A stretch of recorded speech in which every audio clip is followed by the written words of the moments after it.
बहुत समय पहले की बात है। सोनपुर नाम का एक गांव था। उस गांव के लोग बहुत अच्छे थे। सब गांव के लोग आपस में मिलजुल के रहते थे। उसी गांव में एक परिवार रहता था। उस परिवार में 6 लोग रहते थे। वे आपस में एक दूसरे से बहुत प्यार करते थे। घर का मुखिया यानी पिता किसान थे। उनका नाम सोहन था। वे बहुत परिश्रम करते थे।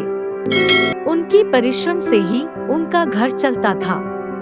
सोहन की पत्नी का नाम पूजा था। वह घर का काम संभालती थी। वह सुबह ही उठ जाती थी। उठने के बाद सबके लिए खाना बनाती थी। उनका सबसे बड़ा बेटा रोशन था। वह पढ़ने में बहुत तेज था। वह स्कूल से आने के बाद माँ की मदद भी करता था। उनका दूसरा बेटा समीर था। वह भी पढ़ने में ठीक था। वह स्कूल से आने के बाद खेल में लग जाता था। उनकी तीसरे नंबर की बेटी का नाम काजल था। वह भी पढ़ने में ठीक थी और अपनी माँ का खाना बनाने में मदद करती थी। वह घर के कपड़े भी धोती थी। उनकी सबसे छोटी बेटी का नाम किरण था। वह बहुत छोटी होने के कारण माँ की मदद नहीं कर पाती थी, लेकिन उसका घर के कामों में बहुत रुचि था। वह काम सीखने का कोशिश करती रहती थी। पूजा ने घर को संभाल के रखा था। वह बच्चों को स्कूल के लिए तैयार करती थी। सबके लिए खाने का डिब्बा तैयार करके देती थी। उसके बाद अपने पति के लिए खाना बांध के देती थी। बच्चों के स्कूल जाने के बाद वह घर के कामों में लग जाती थी। इसी तरह उनका घर खुशी से चल रहा था।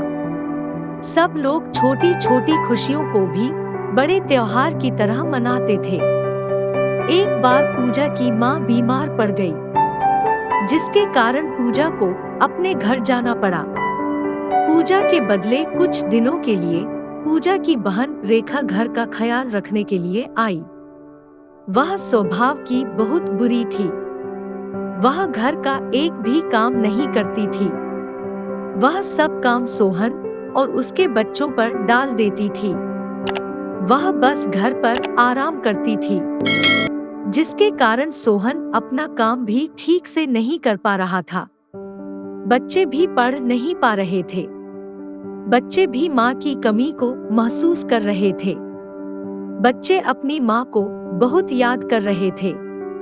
सभी बच्चे सुबह ही उठ जाते और अपने आप ही तैयार होकर स्कूल चले जाते थे।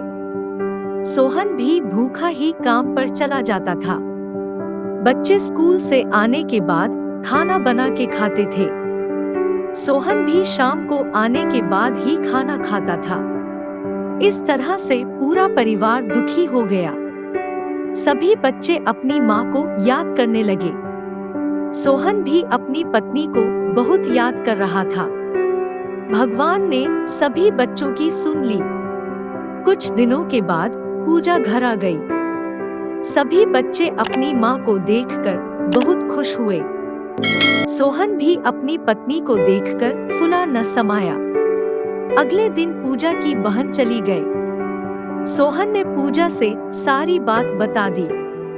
उसके बाद पूजा ने बोला अब वो कभी भी घर छोड़कर नहीं जाएगी, हमेशा बच्चों के साथ ही रहेगी। इस बात पर बच्चे बहुत खुश हो गए। इसके बाद सब लोग खुशी खुशी रहने लगे। सोहन को अच्छे से समझ आ गया था कि माँ की कमी कोई भी पूरी नहीं कर सकता है।